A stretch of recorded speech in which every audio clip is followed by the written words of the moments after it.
태초에 피터 웨이랜드라는 갑부가 있었습니다. 그가 갑부가 된 이유는 바로 과학 분야의 천재적인 재능을 바탕으로 태양열 장치, 인조 대기 생성 장치 등으로 지구 온난화를 해결했기 때문입니다. 이 사람은 그렇게 돈과 명예를 거머쥐었지만 이루지 못한 평생 수건이 하나 있었는데요. 그것은 바로 우리 인류는 어디에서부터 왔는가? 그 기원에 대한 질문의 해답을 찾는데 혈안이 되어 있었습니다. 하지만 그것은 철학적 또는 과학적 호기심 때문만은 아니었습니다. 그가 원하는 것은 바로 불로장생. 그는 안드로이드를 만들어낸 창조주로서 남모르게 영원불멸의 신의 삶을 꿈꾸었습니다.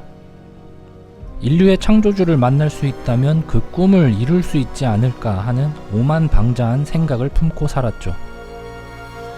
그러던 중 한 여자에게 관심을 두게 되는데 엘리자베스 쇼라는 이름의 과학자였습니다. 바로 인류 외계 창조설을 밝혀낼 열쇠를 거머쥔 사람이었죠. 그렇게 피터 웨이랜드는 프로메테우스라는 이름의 탐사선에 쇼 박사를 포함 각 분야의 과학자들을 태워 창조주를 찾으러 떠나게 됩니다. 자신의 본신과도 같은 창조물, 데이빗과 함께 말이죠. 그들은 인류 창조의 기원에 다가갈 수 있다는 기쁨에 사로잡혀 LV-223이라 불리는 행성에 도착하지만 그 설레임도 잠시. 찾아낸 것은 시체뿐이었습니다. 무언가 미스테리한 사고 때문인지 그들이 발견한 엔지니어라고 불리는 창조주들의 별은 죽음의 별이 되어 있었습니다. 결국 더욱 미스테리만 남긴 탐사 끝에 찾아낸 불길한 물질, 검은 액체가 담긴 병을 가지고 온 일행에게 그 창조주들과 같은 불행이 시작됩니다. 자신의 아버지를 똑 닮은 데이빗은 그 검은 액체에 굉장한 호기심을 가지게 되었고 아주 불순한 생각을 품습니다. 그는 검은 액체를 들여다보며 무언가를 창조하고 싶은 욕망에 사로잡힙니다. 아버지 웨이랜드가 그랬던 것처럼 그 또한 창조주가 되고 싶었을까요? 검은 액체만 있다면 혹시 그것이 가능할지도 모른다는 데이빗의 그 삐뚤어진 욕망으로 인한 결과는 이렇습니다.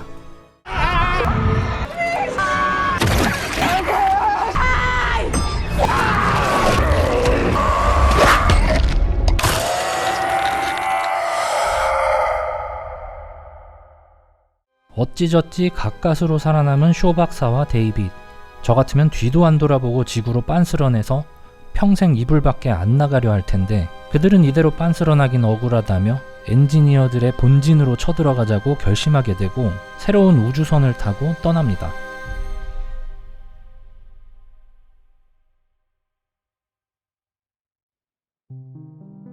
웨이랜드사는 10년간 인류의 우주 확장 사업을 계속해서 해나갔나 봅니다.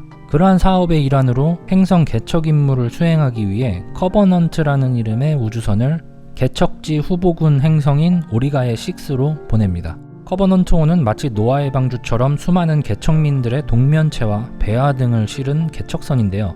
불의의 사고로 인해 오리가의 6에 도착하기 전 승무원들이 깨어나게 됩니다. 참고로 얘는 데이빗은 아니고 월터라는 이름의 데이빗 사촌 정도 되는 애입니다. 데이빗의 업그레이드 버전이라고 할 수 있죠. 아무튼 깨어난 승무원들에게 이상한 신호가 하나 잡힙니다. 그 신호의 발원지 또한 개척 임무에 매우 적합한 행성으로 보이므로 겸사겸사 들르기로 합니다.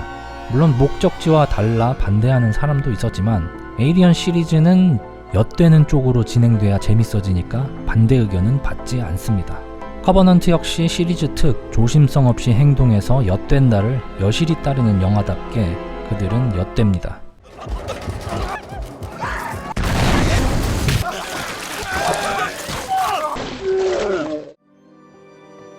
프로메테우스 때와 마찬가지로 생명체의 흔적이라곤 찾아볼 수 없는 이 개같은 곳에서 일행은 반가운 얼굴을 마주하는데요. 바로 전작의 또라이 데이빗이었습니다. 너무나 똑 닮은 월터와 데이빗은 서로에게 오묘한 무언가를 느끼게 되고 고립 10년 만에 말 상대를 찾은 것이기 때문일까요? 데이빗은 어딘가 많이 기뻐 보입니다. 여기서 이상한 점은 마땅히 같이 있어야 할 쇼 박사는 보이지 않고 데이빗 혼자만 보인다는 것이 굉장히 수상쩍은데요. 그렇습니다. 데이빗 이 또라이는 창조놀이에 더욱더 심취해 원주민 엔지니어들을 몰살시킨 것도 모자라 쇼 박사를 실험체로 이용해 아주 끔찍한 것들을 만들어내고 말았습니다. 하지만 유일한 실험체였던 쇼 박사의 죽음으로 인해 그 거지같은 실험이 잠시 정체되어 있던 찰나 생생한 실험체들이 선물 한가득을 싣고 제 발로 찾아왔기 때문에 데이빗은 신나 보였던 것입니다. 그렇게 재개된 데이빗의 끔찍한 실험, 그로 인해 우리는 영화 역사상 가장 더럽고 무섭고 못생겼지만 아름답고 강력한 경이로운 크리처 진짜 에이리언을 마주하게 됩니다.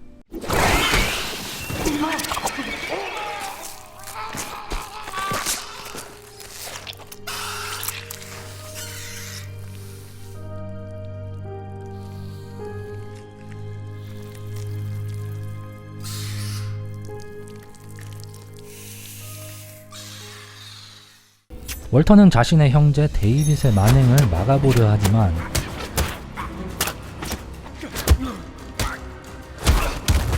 It's your choice now, brother. Them or me. Serve in heaven or reign in hell. 아주 교활해진 데이빗은 월터를 처리한 후 월터인 척하며 커버넌트호에 입성하게 됩니다. Walter? Will you help me build my cabin? The cabin on the lake.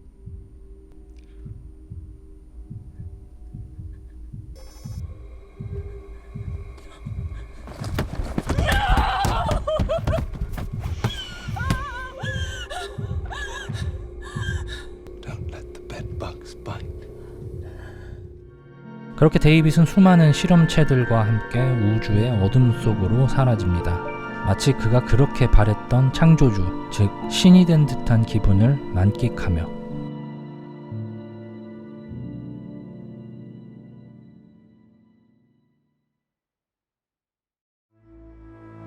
이번에 엿될 우주선의 이름은 노스트로모호입니다.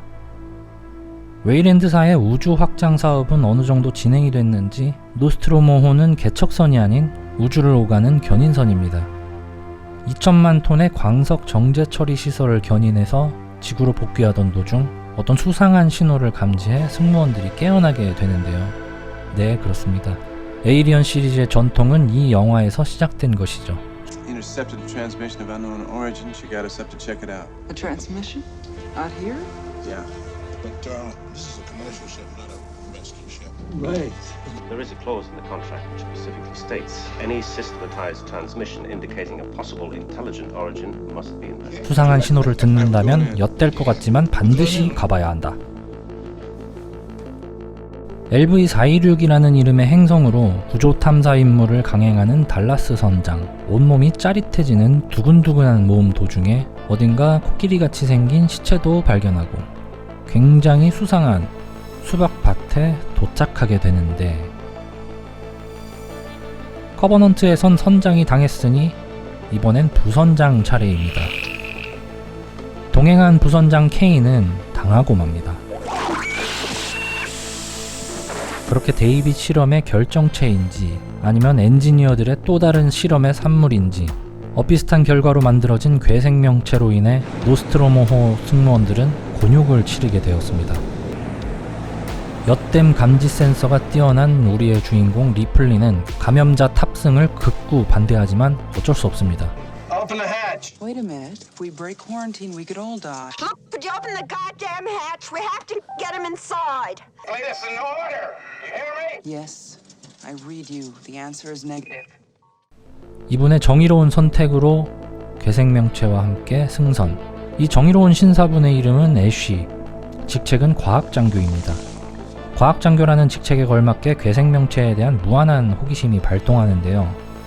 뭔가 눈빛이 이상해요. 그렇습니다. 애쉬는 데이빗의 사촌의 사촌뻘 되는 안드로이드였습니다. 역시 핏줄은 못 속여. 아니, 사람이 아니니까 전깃줄인가? 아무튼 이 음흉한 안드로이드 애쉬 때문에 우주선은 아수라장이 되었습니다.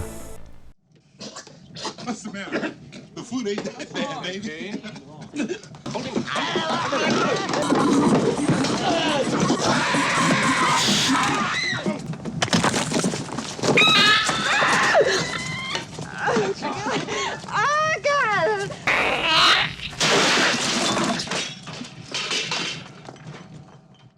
그리고 순식간에 성체가 되어버린 에이리언을 상대로 승무원들은 도전을 금치 못합니다.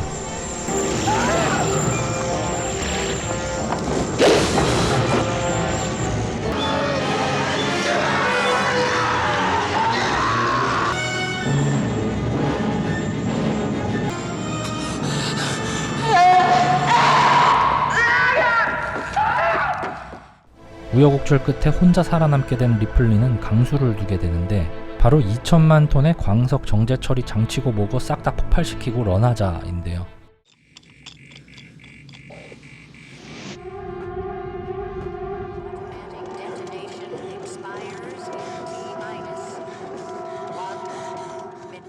이 끈질긴 녀석은 탈출선에까지 쫓아왔습니다. 하지만 시리즈의 전통의 시작답게 시원하게 우주로 날려버리고 엔딩.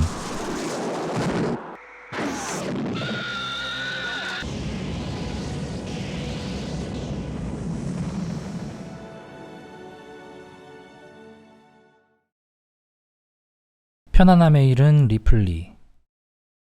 그로부터 20년 후